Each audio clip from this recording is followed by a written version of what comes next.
Hi, my name is Michael Richardson. I'm here to talk about the zero-touch join process being standardized by the IETF 6-TISH working group for use in industrial deployments of Internet of Things.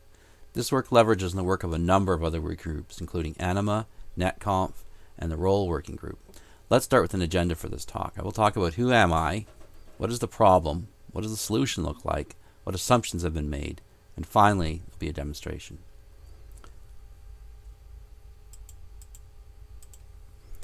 Who am I? Well, I'm a consultant, internet plumbing contractor, and Sunums.com founder. I've been doing operating systems and internet since 1988, first attending an IETF meeting in 1996 when I worked in firewalls. In most years, I've been to 2 out of 3 IETF meetings, except for some years when I was involved with Nomcom, when I attended all 3 regularly. My company is called Sandelman Softworks, and I currently work in a co-working space called Credle, and located in Canada's capital, Ottawa, Gatineau. After 4 years, I stepped down as Role Working Group Chair in early 2016, so I would have more time to contribute to the actual documents.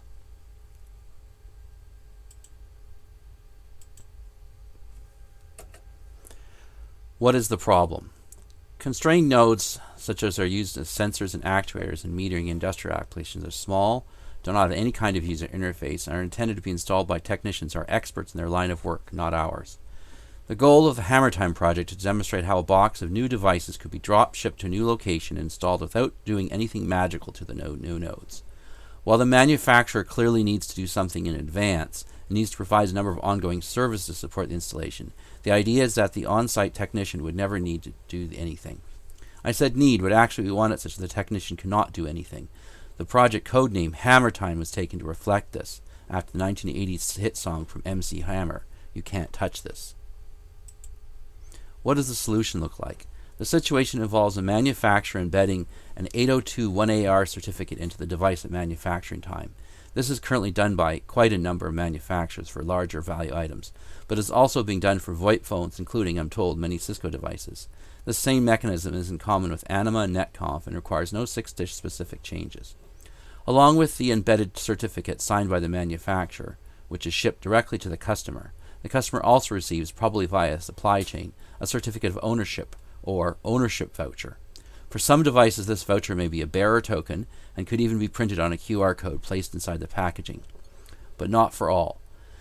What would be appropriate for low-value devices may be inappropriate for higher-value devices, and a stronger ownership certificate would be used.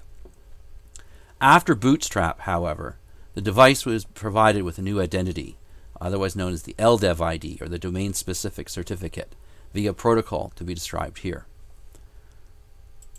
What assumptions have been made?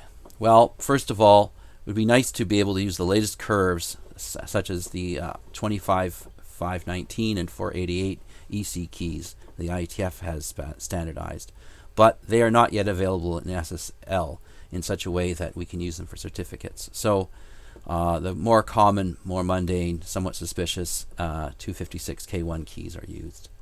The device will need to assert an identity to the network so the network can validate the device's identity. There are various mechanisms that can be used to do this, often involving overriding the certificate common name. There are issues with the use of the common name. The end operator may wish to use that for a locally significant name. Instead, I have created a new subject alt name extension, other name extension, using an IETF assigned private enterprise number, and within that I have placed the device's EUI64. In this demo, I have not automatically configured the address of the registrar into the join assistant. That is, I have not autonomically configured the address of the registrar into the join assistant. Finally, this demo is done being a series of virtual machines indicated by letters connected together by virtual Ethernet interfaces rather than radio. One reason for doing this is because the radio is very hard to get multiple networks into a small space and have them not interfere and debug.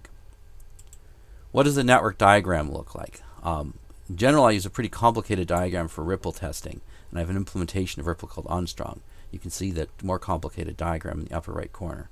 I've selected node J as the join assistant, and it is connected by nodes E and A to the internet, and they're shown blown up in this diagram. Node M in red is the new node, or pledge.